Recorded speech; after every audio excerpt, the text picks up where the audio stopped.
Hello, welcome everyone to Lungren's Town Hall meeting in Folsom. I'm Terry Howell, I'm the mayor, and I have been asked to introduce the congressman to you all.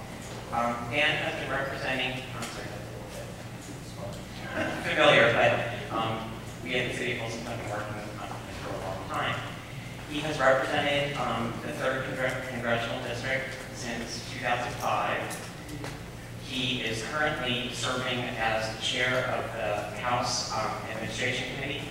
He also serves on the Homeland Security Committee and the Judiciary Committee. He chairs a subcommittee of Homeland Security that includes infrastructure protection, security technologies, and I don't know about the third thing, but it's all his. Cyber. He is fairly long-time resident of the region. His lovely wife Bobby from the City of Folsom. He has 3 adult children and 6 grandchildren. And without further ado, I will introduce Congressman Dan Lungren.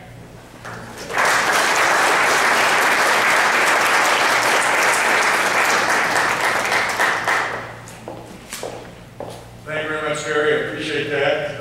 My wife very much enjoyed working here at the City of Folsom as an assistant to the city manager, and as she says, it's fun to drive around now and see all the things that were planned when she was working here. The city's done a very, very good job in terms of the planning, and I'm very pleased to represent let's see, we have a couple other people here, campaign chief of environmental water resources management, I know is in the audience, and I think Everett Palmer, the city manager, is here.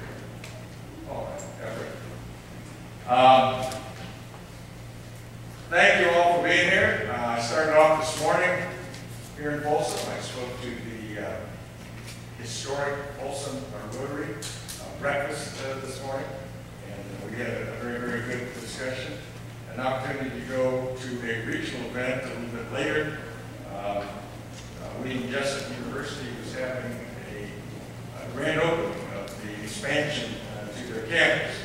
And while they're in Placer County, they have students from this area and people that who are on their staff who are from this area. And that is, I think, a real contribution to our entire region.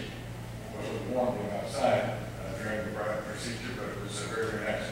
Let me try and introduce members of my staff so you know who they are. Call my office, or you come to my office, folks that you can work with.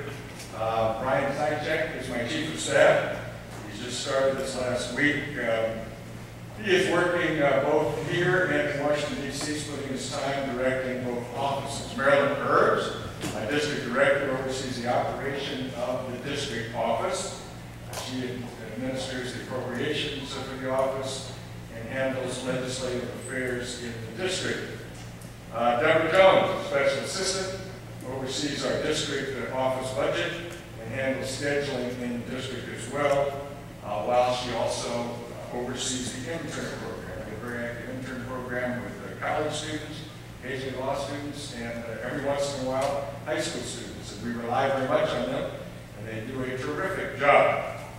Bob Edler is the senior field representative. He conducts our district outreach to the counties we currently represent outside of Sacramento, Alpine, Amador, Calaveras, and Solano. He handles Native American affairs for us, also helps with press. Bob was formerly with the Sacramento Bee, as a matter of fact. Oliver Chu, who is constituent services representative. He worked for my predecessor in this office. He also worked for former State Senator Cox in the state legislature. He does a very, very good job for us in citizenship and immigration services, military issues, Office of Personnel Management, Postal Service, and along with Deborah Jones oversees the interns in our office. Michelle Panos, who is constituent services representative, handling specific constituent issues with regard to Veterans Affairs, Social Security, IRS, and Medicare. And along with all of you, she manages the military academy appointments. We had one young man last night, 2 nights ago, when we were in Elk Grove, who evidenced an interest in going to Naval Academy. We have a very proud record in this district. A couple of, let's see, when was it? 2 years ago, we got the 6th Century United States or 7 in Air Force Academy.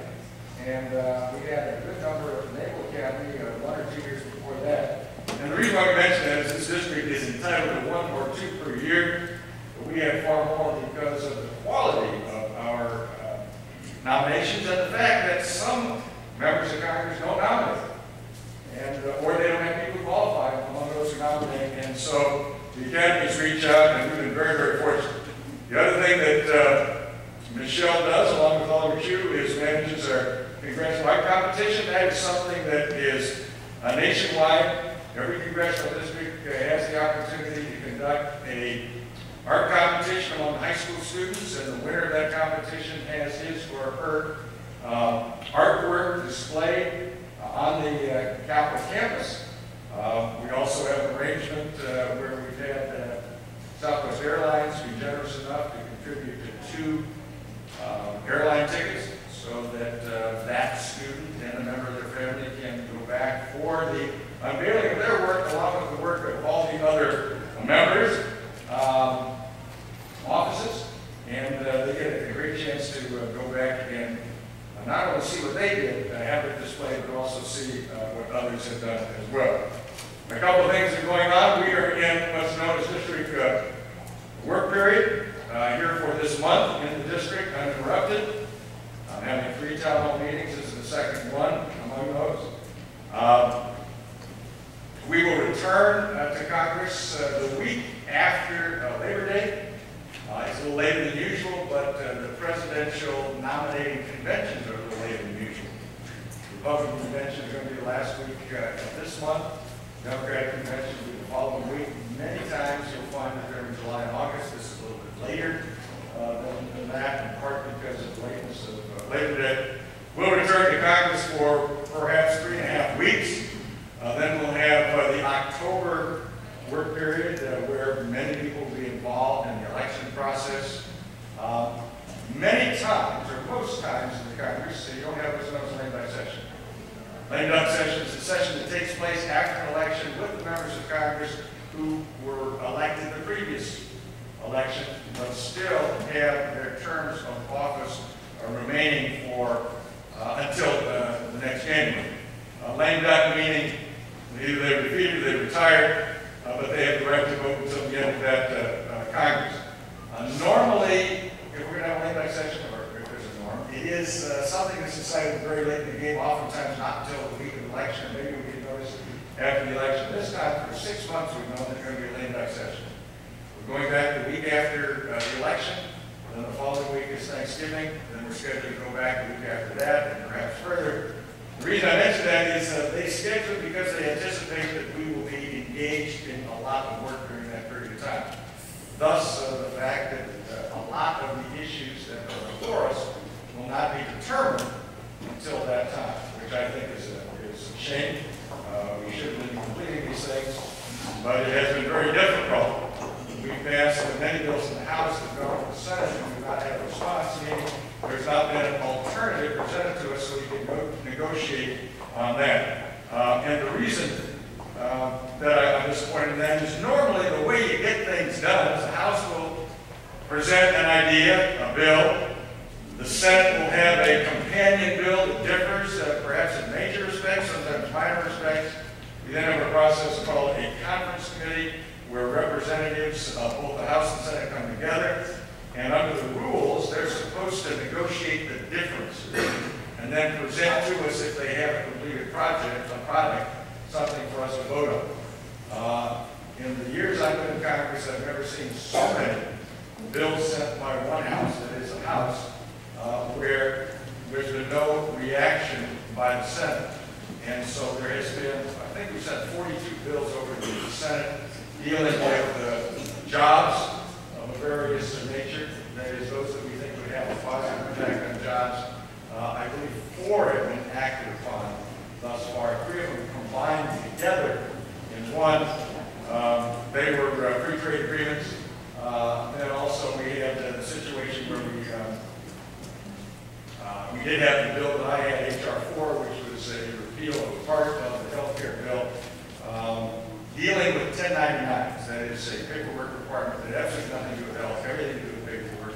Supposedly it was going to gain money for the Congress, or for the federal government. But the fact of the matter is, the only way in which that would happen is if you believe that almost everybody cheated. I don't believe that. I think some people cheat, but I don't think most people cheat. And we managed to get bipartisan support in the House, bipartisan support in the Senate, and went to the President's desk, and he signed it. Other than those 2 categories, all the other bills remain over in the Senate for action, and it doesn't look like they're ready to take it up. We will have to deal with appropriation bills. The fiscal year comes up between now and election time. At the end of the fiscal year, we have to have not only authorization, but appropriations approval for spending for the new fiscal year. Normally that's done in 13 separate appropriation bills. We've sent a number of them over to the Senate. They've sent very few back. So we will probably have to do what's known as a CR continuing resolution, which is not really the omnibus bill. Omnibus bill is a different notion to it, but it's a comprehensive spending bill that unfortunately usually does not have the reforms that we voted on in the House because the Senate never acted on it. And so in order to get something done, we put together a package of spending, hopefully at lower levels than we've had currently, and get approval. The question will be how long a period of time will be for. Will they just take us Congress, or will it take us further past that? So those are some of the things that we're going to have to deal with. I wish we were dealing with them sooner rather than later, but that is where we are. One of the most important things we've got is something called sequestration, something that you're familiar with. It's automatic cuts. They're to be imposed starting January 1 on both the domestic side and the defense side. The real problem with that, in my judgment, is that while the defense represents 19.7% of the federal budget, under sequestration would take over 50% of the cuts. It would cause us to separate from service 120,000 men and women in uniform in the Army and the Marine Corps. It would have us at the lowest number of ships in the Navy since World War II, beginning of World War II. It would have us at the lowest level of Air Force planes since the creation of the Air Force as a separate service. I think it's totally unacceptable. It's something that we're going to have to deal with. We at the House have dealt with that. We sent a bill over the Senate that takes care of that, that puts that out of the way. As other spending savings, the Senate has refused to act on it so far. One of the problems that is incurred is that in addition to 120,000 that would be separated from the service, there's a ratio of almost 10 to 1 of civilian employees. So the impact would probably be something close to 1 million people unemployed as a result of sequestration on the defense side. I think that's totally unacceptable, and it's something we are going to have to deal with in a serious way. And as I say, we dealt with it in the House. We haven't gotten any response from the Senate thus far. Part of the problem is that federal contractors are obligated to notify their employees 60 days ahead of time if, in fact, they know of cancellation, termination, or sunsetting of a contract. That would mean that those employees of the defense industry would be notified November 2nd, which, as you may know, is just before the election. So the Labor Department has made an announcement that they don't have to do that. Unfortunately, the Labor Department can't change the law. If the contractors fail to give that notice, they've been required to pay for 60 days more pay after the termination of the contract. So they've been put into a very, very difficult situation. We should act, and those of us in the House have acted. As I mentioned in the last couple of town halls, in the past, some have said we need to hear more from the constituents. And so, rather than me go further into what is happening in Washington, we have established a format where we have an open microphone. Anybody can get up and tell us what they think, what their ideas are, what their questions are. We'll start out with 5 minutes. We'll see how many people get in line. We might have to take it down to 3 minutes. So that you have an open mic to talk about whatever it is you want, what message you would like me to deliver back in Washington, D.C. Your comments on what is being done or not being done. Hopefully somebody will talk about the fiscal situation.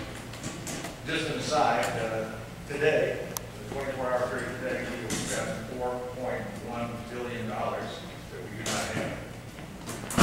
We spent $4.1 billion that we didn't have yesterday. We spent $4.1 billion that we didn't have the day before. We're going to spend $4.1 billion we don't have tomorrow, the next day, every day this week.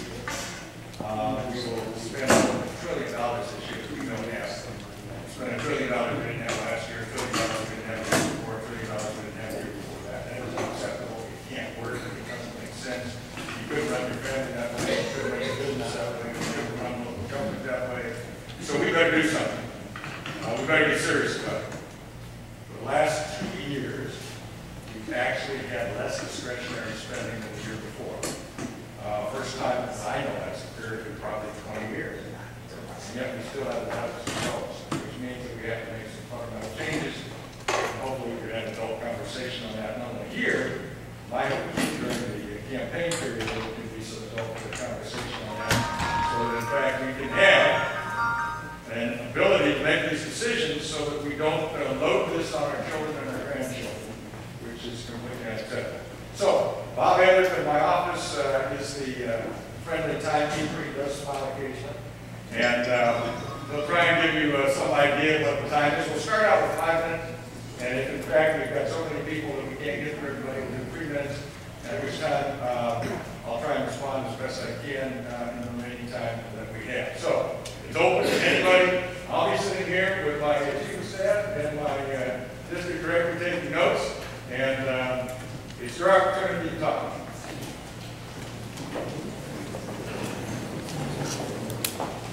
Well, the only thing is I would ask that you speak loud enough so we can hear you, that you announce your name and where you're from.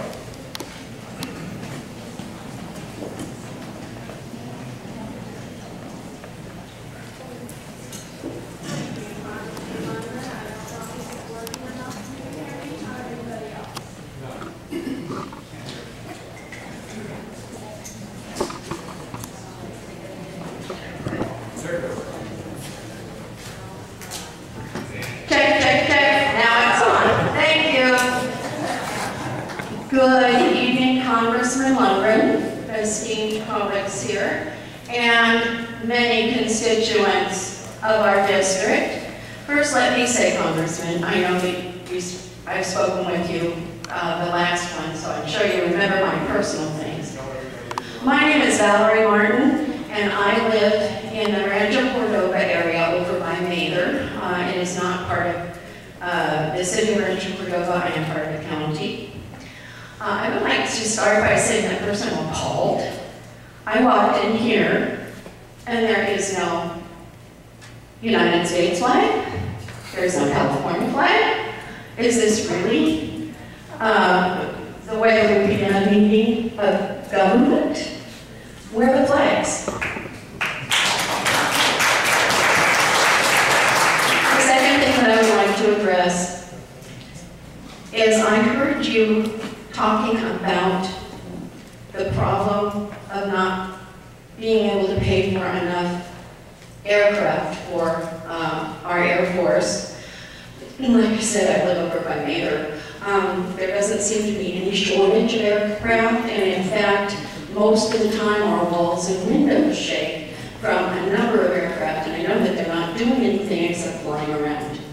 I'm curious why your only comment about people being laid off has to do with building aircraft for our government. There are certainly a lot of other people who have been laid off who don't have anything to do with the people who make a lot of money from selling things to our government.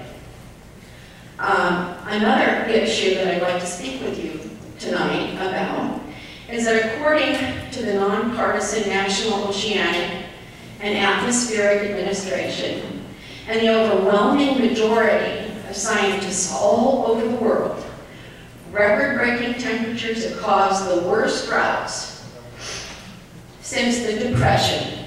In a report issued by the National Oceanic and Atmospheric Administration, it stated that 55% of the United States was under moderate to extreme drought in June, and even far worse conditions in July. This is just some of the evidence that global warming is here to stay, and that humanity should be proactive in minimizing that damage. As you're well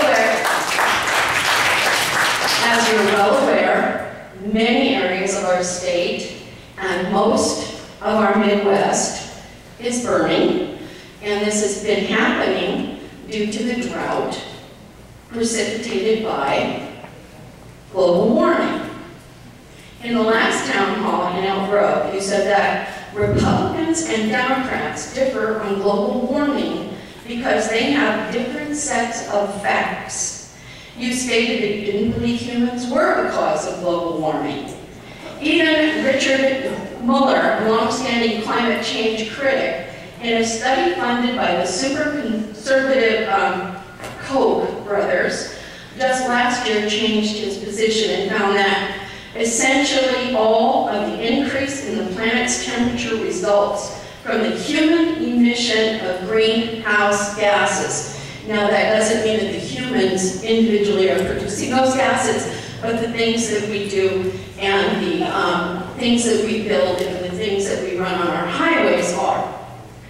If the animal ate, the majority of scientists and even the Koch brothers funded study believe that global warming is real.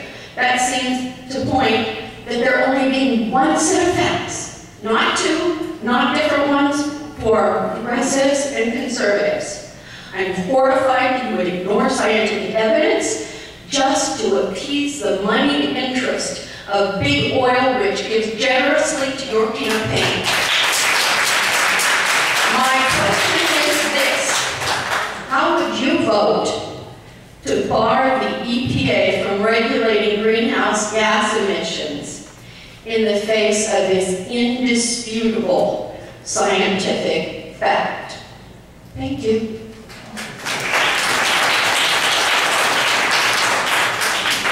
Good evening, my name is Deb Bickford. I'm a new constituent of yours. Well, I suppose I'm not until November should you get reelected. Currently, I have been represented by Robert and Doris Matsui over the years. And now I'm here and I get to ask you things. I wanted to start off with a little joke I picked up from Science Friday, which is a climate scientist and a climate change denier walked into a bar.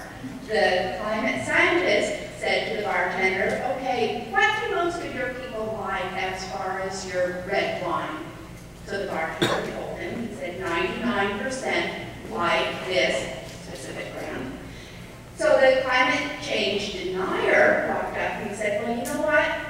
I think I'm going to wait to see what the other 2% have to say.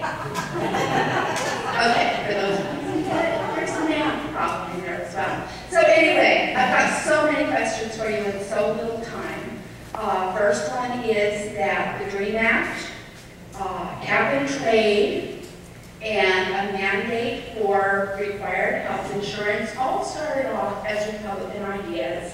And these ideas are now being run away from by so many Republicans in the House, in the Senate, in state legislatures.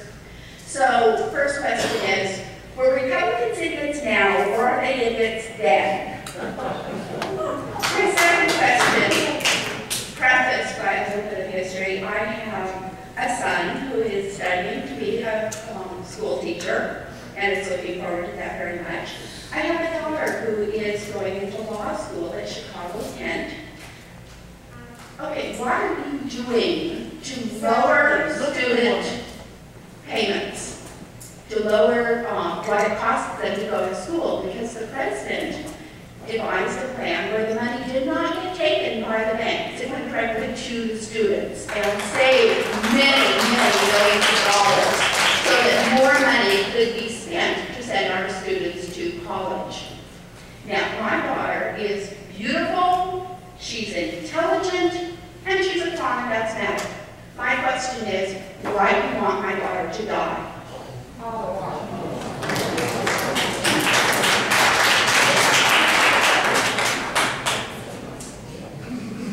I just had two questions. Healthcare is really important to me, and I've already voted several times to repeal the board name. Oh, I'm sorry, I'm Dr. Robert. I'm Dr. Robert Harden. I live in Sacramento at 95864. I will be in the 7th congressional district. Anyway, I know you voted several times to repeal the Affordable Care Act and say that you plan to do so again if you're reelected.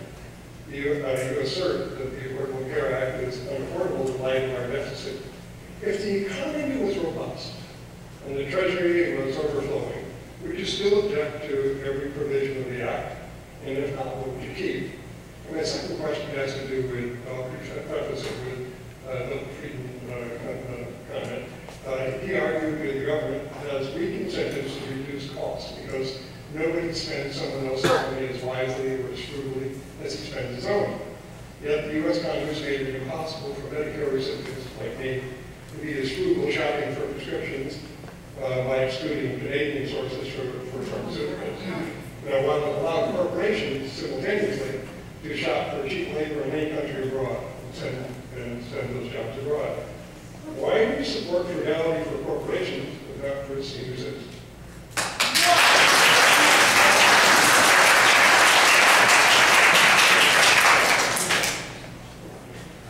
Hello, Congressman. My name is Ross from Folsom. I am a human rights activist, and once in a while I stop by in Washington. And every time I go to Washington to attend to our meetings, I stop by your office. And everybody over there is so kind and friendly, and they always make time to sit down and listen to us, and they address our concern. I want to thank you for putting this great people together in Washington and also in the district. Also, I am a small business owner, and I know that we are helping small businesses by ADA laws that putting a lot of pressure on. I mean, few people, they try to take advantage of these ADA laws and sue small businesses, and I know you are working on it, and I want to thank you for that. Also, I'm concerned about rising tax and cost of running business, which I would like to see, you know, why, what we can do to help small businesses to run better and more efficient. Thank you.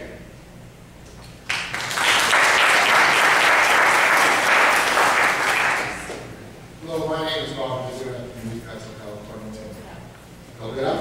Okay, is that better? And I'm a gay citizen, so Congressman, I know that as a lawyer and a congressman, you know that gay and lesbian people can still be fired just for being gay and lesbian people in this country. You voted against the Employment Non-Discrimination Act, which would have ended that. You also voted twice for the Don't Ask Don't Tell, which prohibited our gay and lesbian service people from serving locally and economically. So we're asking, this goes beyond a question of individual religious conscience, because this is a basic question of constitutional rights. So if you believe that gay and lesbian and transgender people have constitutional rights against employment discrimination, will you vote for it? Thank you.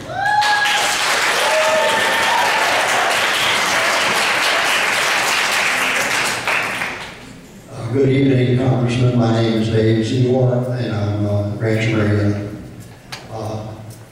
I've received in the past 2 years your mailers, and each time I have written emails and letters to your office asking questions pertaining to these.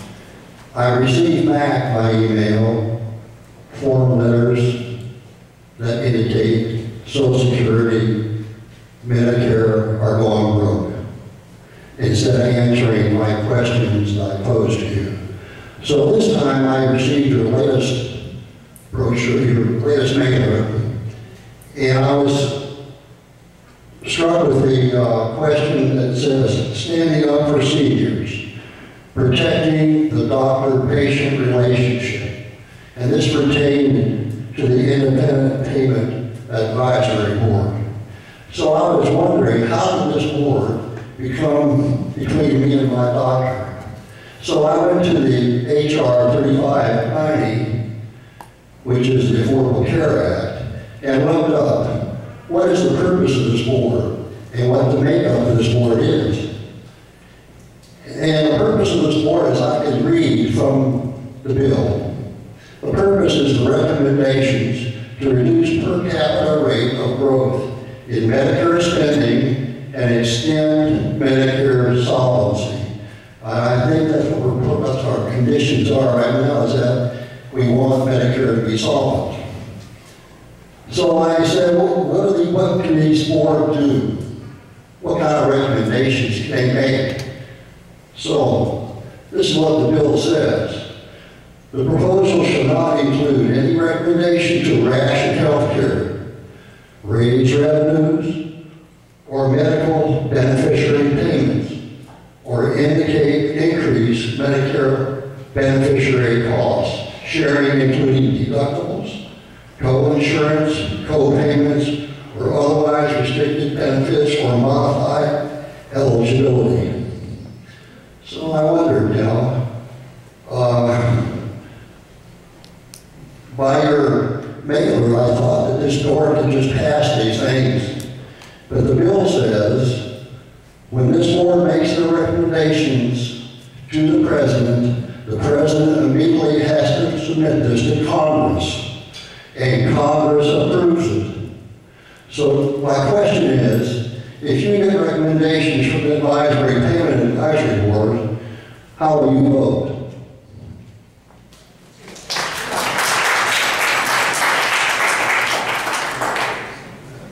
My name is Barbara Larry. I'm a resident here of Folsom. different issues that I have a lot of concerns about, one of which is I worked for over 30 years for UCA's health system, where I was faced daily with trying to provide health care for people who were uninsured. I have significant concerns about repealing Obamacare. There are already huge numbers of people who are able to obtain no care whatsoever unless they appear in an emergency department.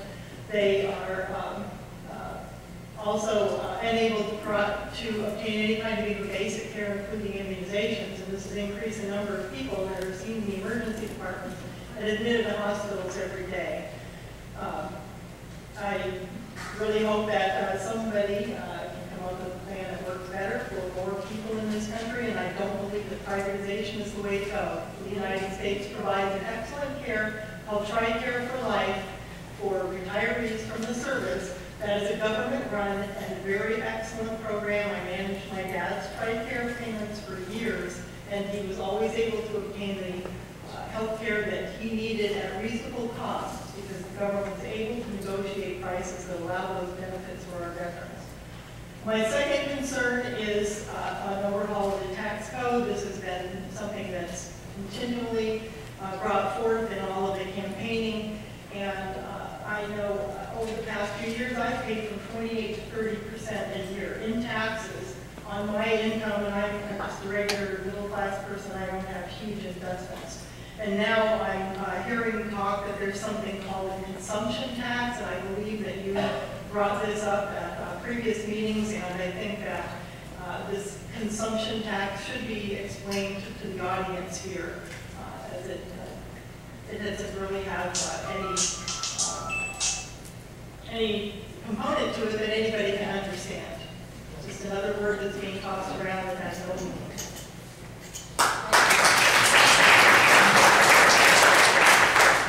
I'm Dr. James Musser, below my office in Hauser in Fair Oaks.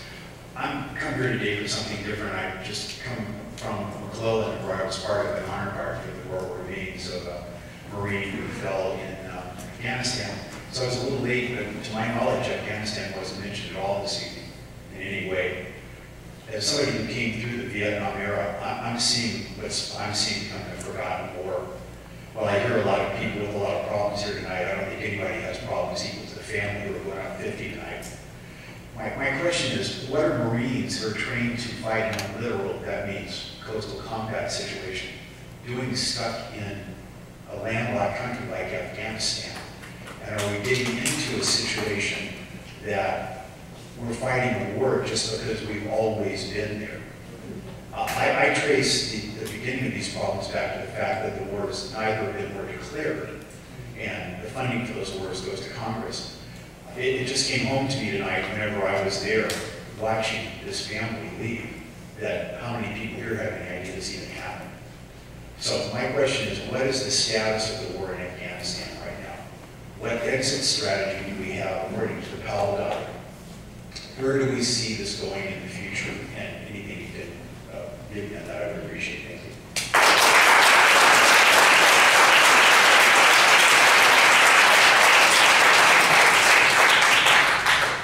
Hi, Congressman. My name is Fred Asmuchi from the Hills. The reason I'm here, I have a concern regarding what's going on in the Middle East. I know Iranian government are funding, Taliban, they are funding Hamas, and these are people who are trained or soldiers, through the Iranian government. The question I have, Ahmadinejad is coming next month to the USA. Last time he came to USA, he said, 9/11 happened by the United States government. Therefore, the question I have is, there is anything Congress can do that not let the Ahmadinejad come to this country and make those kind of comments, against our country. Thank you so much.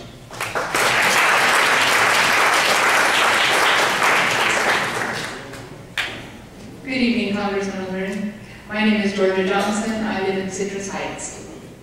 I'm not here to complain about anything tonight, and I do thank you for having these town meetings to give your constituents an opportunity to speak and to let you know what their views are. I'm here because I want to follow up on a meeting that I had in your Sacramento office with your former Chief of Staff, Peter Katishi, regarding the no labels agenda. I I think you're familiar with no labels, and so I won't go into all the detail on that, but just for the group that's gathered here, their basic agenda is to get Congress to work and to work together. And you mentioned a number of things tonight where Congress is not working together, where it's not doing the job that we as the electorate have sent them to do. And so the no labels agenda isn't perfect. It doesn't solve all of the problems, but at least it's a step in the right direction. And the one piece of that is the no budget, no pay portion that is the legislation that needs to come before the House of Representatives through the committee that you chair. And that's what we spoke with Mr. Katiushi back at the end of May. And then he committed to 2 members of your House Administration Committee to follow up and work with the no label staff to make that bill wording perhaps more acceptable to you and to the group that you need to present it to. And so my question is, what is the status on that? Where are we headed with that? I'm grateful that you're the type of congressman who does want to work bipartisanly and that you're willing to move that forward for us. Thank you.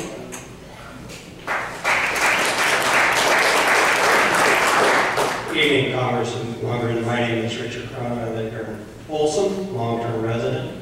I'm not here to complain either. I'm here to pipe in on an issue that you are very concerned about, which is a fiscal issue, which is not only things like sequestration, but also the long-term structural problems we have. I'm both a Medicare and a Social Security recipient, but I realize that if you do the math and you look at anywhere from $56 trillion to $70 trillion of unfunded liabilities and $16.7 billion by the end of the year of national debt, and the fact that we're financing our debt at historically low interest rates because the Fed quantitative easing and the flight to safety, that when we see those interest rates back up, which sooner or later the world's going to demand from us, we'll find out not only has our discretionary budget shrank, it will be non-existent, along with lots of other programs.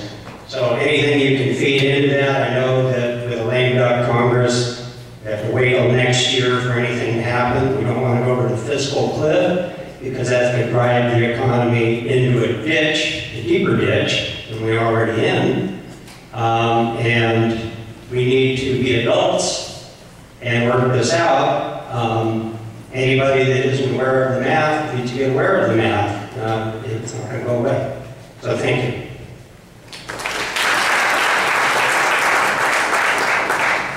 Hello, Congressman Lungren. My name is Alexis Duclos, and I'm from the Elk Grove area.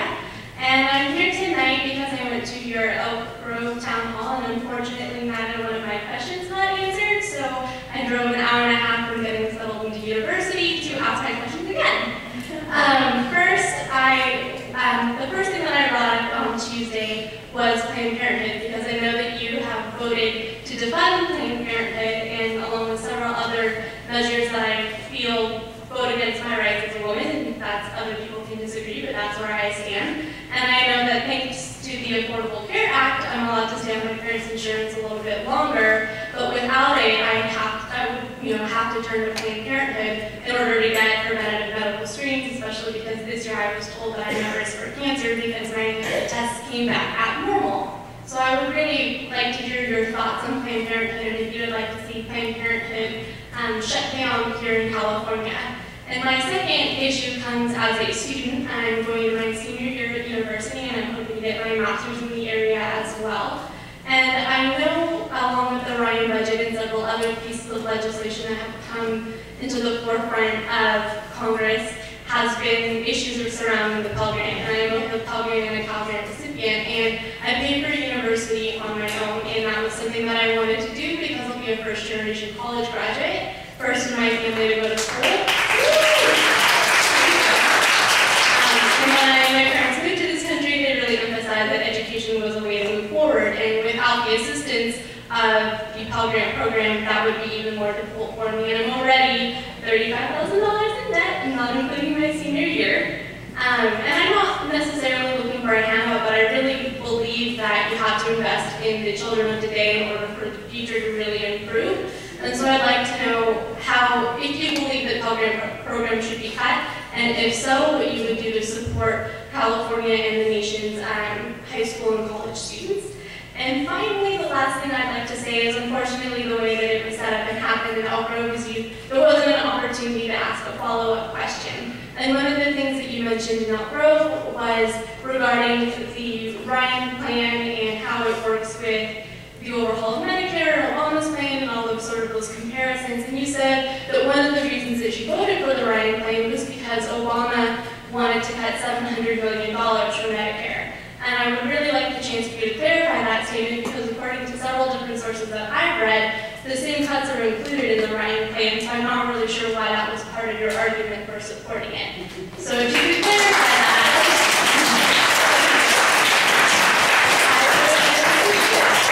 Thank you for the opportunity to speak tonight, and thank you everyone for asking questions.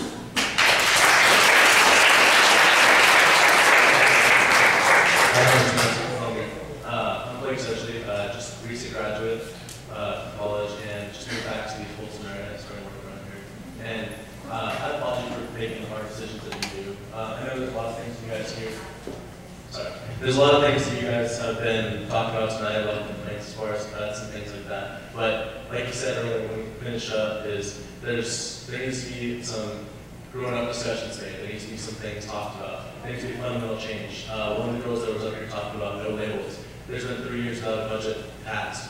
A lot of that is just people that are elected, they want to pass on these additional spendings without seeing any kind of additional budget or additional deficit or additional tax and things like that. And I commend you for standing up to that kind of thing and making sure that you have your voice heard and that people are understanding the costs of the deficit that we have today. So thank you.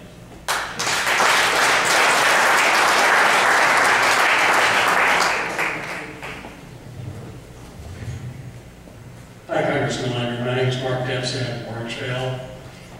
I want to change topic a little bit just to get your reaction to something I've been reading about. This is called modern monetary theory or chartalism. This stuff here, everybody knows what this stuff is. This is money. Now, who makes the money? No, who makes it? Who actually manufactures it? The Treasury, the Federal Reserve, the government makes them. Do they have to wait for the silver miners to mine silver, or gold miners to mine gold, or they have to wait for cowrie shells to be picked up, or Chinese drive-up heads to be carved to make the money? So in other words, they can make as much money as they want. And in fact, the recent audit of the Fed disclosed that to bail out the financial sector, they issued between 16 and 29 trillion, that's with a T, trillion dollars. That's how much money was issued without an act of Congress. They were already authorized to do so. They were curing the financial defaults. Now, there are several conclusions that you can draw from this kind of study. First of all, if government makes money, why does it need taxes? Taxes don't fund the government. The government's got as much money as it can make. It made 16 to 29 trillion at the drop of a hat. Excuse me, 16 to 29 trillion, that was 5 years ago. Where's the inflation? 5 years ago.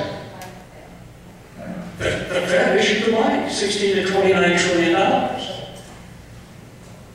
If there was going to be inflation, by 5 years from now, we would have seen it. And by 5 years from 2007, when the Fed issued that money, we had got record low bond yields, record low CPI. The only thing that's propped up is from the guys who got the money. That's the financial sector.